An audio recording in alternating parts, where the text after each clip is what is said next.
Welcome to the series, where this could be one battle, or this could be literally 20,000 battles. The series is Play Until I Lose. It's quite a simple concept. I'm going to be playing in the Tier 10 Italian auto-reloading tank destroyer, the Minotauro, a vehicle that features a very solid alpha of 490 damage per shot, great gun depression, and even decent frontal armor. Unfortunately, while it has a lot of upsides, it also has incredibly bad damage per minute, terrible accuracy, and some of the worst mobility in Tier 10. Do I have what it takes to win battle after battle after battle, or does my team have what it takes to not make me scream and rage in pain?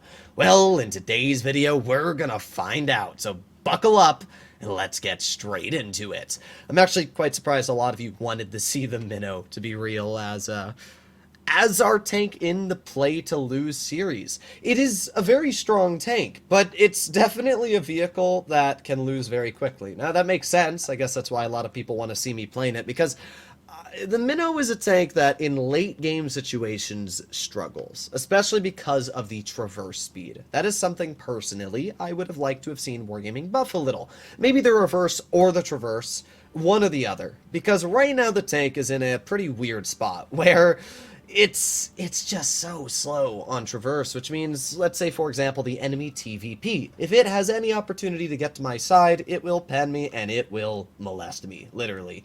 So you gotta be very careful while driving a tank like this. But the upside is that this vehicle features incredible frontal armor. In fact, the majority of tier 10s are just not gonna pen your frontal plates. So I mean, it's got some yin and some yang. Personally, I think the Minnow's actually really fun. It's one of my more preferred tier 10s to drive just because it is kind of a chill experience. We can see that the enemy TVP has opted for the aggressive crossing over towards D. Now, the good news is when you make that maneuver, you basically lock yourself in. The bad news is that there's a TVP there, and my standard B is YOLOing in. Okay, well, they have a TVP standard B. No, we have a standard B. They have a TVP 62A and 140. And our team's not playing this game all too good as of right now. Good news is that our team gets a nice shot into the enemy. Let's shoot a shell on the move, and just like that, pretty nice slap-a-rooney into the enemy 62A. We got the Ag Tiger in the back, and for now we're going to wait for this TVP to dump his clip, which he has. And now we're just going to drive right on over. Because this player has completely dumped his shells, we're just going to go a 1. And even though the E100's aiming at us, I really could care less. There's a 2. And we're going to get the third one out as well. We're going to back up before the TNH can pen us, or at least hopefully. And just like that, we've been able to bring a full health TVP down to 530. Now, I might question, well, why did I do that? I dumped my reserve shell for it, but the real answer is because, hopefully, our team will be able to make quick work of these players here. Our 57 Heavy and IS-7 are pushing in, which is obviously very helpful. And right now, I don't really need the DPM. With my team pushing in behind, all I've really needed to do is completely cripple the standard, which we obviously accomplished. I'm going to wait till my third shell reloads before I actually start shooting this E100. This guy is already pretty low, and we should just be able to get some easy pens in, so there is 1 for 488. Let's go for 2, thank you, for 460, and let's get that third one out for a nice 511. Just like that, with 2 fully dumped clips, we were able to bring our damage total up to 3,400. Now, I'm praying that the 100, okay, does not hit us. We're good. For a moment there, he was looking at us, but we were able to just wedge our turret low enough under the ridge. Now, a lot of people try to say don't dump your reserve shell in the Minnow. I am 50-50. There are certain situations where dumping the reserve shell is beneficial. Like in this game here, dumping it definitely helped us nuke the crap out of that TVP, which is definitely good for our team. Let's get a nice, good example of the accuracy on this vehicle being pretty dookie. Thankfully, we were able to get our second shell into the 140, so not the end of the world. We were still able to get a decent chunk out. All that's left at this point is the enemy FE2 and 5B 183, and it doesn't take a rocket scientist to figure out where he is. I don't know why people do this. They think, my whole team's going to D sides. I know where I'm going to go. I'm going to go to A. To be fair, our M103 did it as well, but I really don't know why the 183 went over the base A. Oh, and he almost lost to the M103. Well, that's a pretty big L. I'm going to have a sip of water while we watch him die. Alrighty then, just like that, we have driven literally to base A to, unfortunately, not get any damage out. But you know what? We still did fine. We did 3,700 damage. We absolutely nuked the crap out of the TVP and gave our team a pretty solid win on medium side. As we can see, just looking at the damage, our clip on that TVP did 1429. And the crazy part is that's actually low rolls. Our clip on the 100 also is pretty nice at 1467. That's the part I actually personally really like about the Minnow, is the fact that it actually just really hits hard. I don't care about this background wargaming. The tank hits really hard. 490 alpha is enough that you will easily outtrade really any heavy. It's enough alpha that it will scare mediums from pushing you. And because you have more than one shell, it means that if a player decides to continue pushing you, you can shoot them twice, and then you can shoot them 3 times. And as many times as people try to say, well, what if you get rushed? And then I just say, well, just have a teammate behind you. I mean, sure, there are battles where your team sucks, and they might all die around you. But if you have a game like that, there's not much you're going to be due to begin with, when it comes to a game like that. So, up against us, we have an E100, an IS-7, and a 57 heavy when it comes to heavies. I'm going to tell our team to go towards base C, and I'm praying that they do. Our T-30 has listened to that advice and decided to not go there. But I'm still going to go over to C. The great thing about the Minnow is with the gun depression and armor that it features, mediums are really going to struggle to pen it. It's more the heavies that I'm worried about. We can see the standard B has been spotted, and that's not good, because that might mean the rest of their team is going this way. Oh boy. Well, this is not going to be one of the games I'm super excited to play in. 907's already been shot, but at least our Patton got a little bit of damage out. We got the standard in the back. Okay.